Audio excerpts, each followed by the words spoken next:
So I put this in coach's eye thinking that there would be a few things that I would see that I would want to point out with regard to both dogs jumping. But in reality, the few things that I see or the few suggestions and comments I have don't actually pertain a lot to the jumping because I thought that the dogs did a really nice job with the jumping. Now, I don't know if Bee did really well on this because we've recently been working on her jumping and trying to bring that inside shoulder pass, or maybe the other way around. If we had done this earlier on, we would have seen an improvement on those backsides. So yes, I did notice your wings. And actually, one of the things I noticed is they're not the same size. So this one just a little bit more narrow than that one, which when you first switched over to this side, you'll actually see she kind of like turns and then comes back around because I think she was expecting that same distance. All right, so a few of the comments. At this stage with both dogs, you were not using your loop and wrap, and I would have. Loop and wrap are not specific to the angle of approach to the jump, so you do not need to use your loop and wrap specific to perpendicular approaches. So this is still a wrap, asking her to come around here. Other direction is still a loop, and I think that might help you. Now, I really don't have a big issue with you using your hand to help get the dogs to go on the circles like you were doing there. But as soon as you switched over to being clearly defined on one side of the plane or the others, you immediately went to using your loop and your wrap and your rounds, and the dogs seemed to be so much better about it. So I would still be using that in that first position as well. As far as jumping effort, you can see that she's doing a fantastic job bringing that shoulder past, jumping and landing back. No issues here. I mean, I'm really happy with what she's doing and what I'm seeing with regard to the jumping effort. Again, bringing that shoulder past, then jumping and giving you a nice arc on that. So all of that looked good. Just remember the verbals in that first position. The other thing with both dogs is in terms of your marker, which is, I believe, take, and take is food on the ground, should be marking the jumping effort, not the delivery of the treat. And it seemed like your mechanics actually were a little bit worse for Mookie than they were for Bee.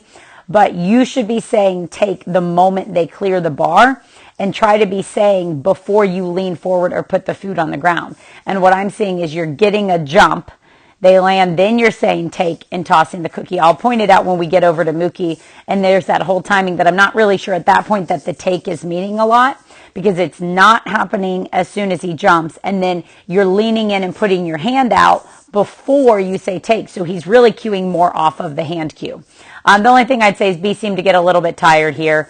I know my video with Jack wasn't the best because I did it at the end of a lesson and he was a little bit tired. But I do recall I only did my goal was 3 each direction.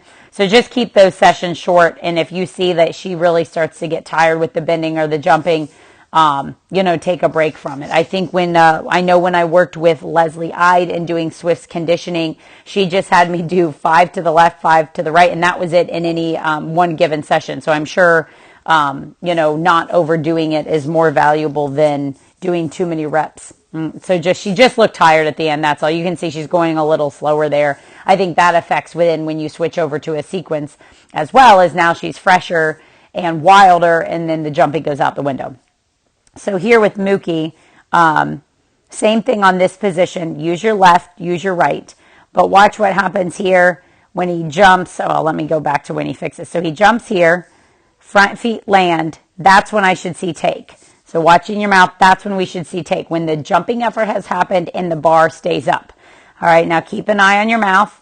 You lean in, the food goes onto the ground, and now you're saying take there. So you're getting body mechanics before the verbal. And like I said, it didn't seem to be as much of a problem with B, and I don't know why, or maybe it's just that I noticed it with him more than I noticed it with her. But same thing, my feedback for you isn't really pertaining to the jumping. He's actually doing a pretty phenomenal job on these.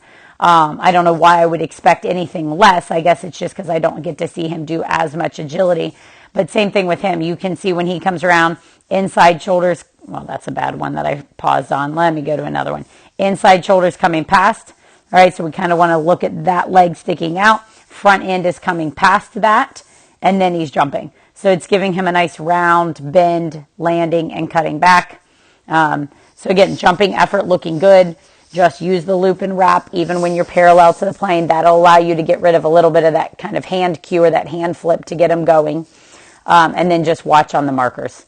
And kind of the same thing for him. He got going pretty good, and then near the end, he got a little bit tired. I agree that, let me go back, wasn't the best camera. I can still see that he's bringing his shoulder past, right? So he's coming past, There's that front right bending. I mean, and look how nice he's landing, right? He's landing very close to that leg right there, as opposed to slice and then turn and cut back. So he's doing a really good job of those. Even though, yeah, okay, it wasn't the best camera angle, I was still able to see enough. And same thing here. He's doing really well with these in terms of, again, what we're looking for with that bending component, bringing that shoulder past and not wanting to dive.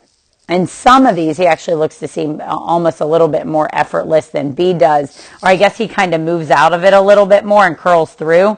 She can sometimes land and really stick the landing and kind of, come over and clunk down and be stuck here. And he's seems a little bit lighter to land and go through and kind of keep that motion over towards that cookie. So all in all, both dogs did really good. Something to keep revisiting. This is something that I do a lot at the practice jump, not necessarily all 6 positions, but just by nature of kind of part of their warm up. It's good for that aspect. And if there's 4 runs at an AKC show and I pick 1 position per run, I'm going to be rotating through them all on a pretty regular and pretty consistent basis. So good work on this. Just watch the markers and add the verbals to the parallel approach as well. So all in all, I thought that both dogs looked good, and it was good to see Mookie out there jumping as well.